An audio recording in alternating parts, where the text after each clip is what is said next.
Before making the dough, be sure all the ingredients are at room temperature. This ensures that all the ingredients mix together evenly. Mixing.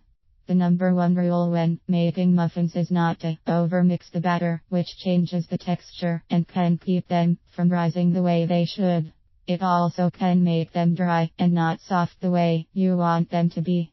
The best way to prevent this is to mix the dry and wet ingredients in separate bowls, and then gently stir the wet ingredients into the dry, mixing just enough so everything is moist.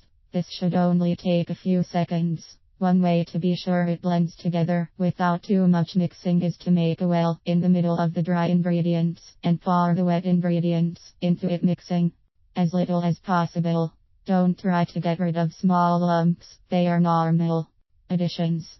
Now is the time to add almost anything you want to give your muffins a special flavor, both sweet and savory. Cut up canned fruits into the wet ingredients, or add diced bacon, chocolate chips, nuts, or cut up fresh fruits after stirring the wet and dry ingredients together. One more gentle stir, and the batter is ready. Baking.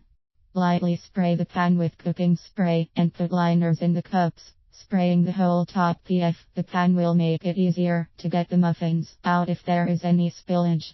Place the rack in the middle of the oven. It's usually best to fill the cups just 2/3 full unless you want to make them larger.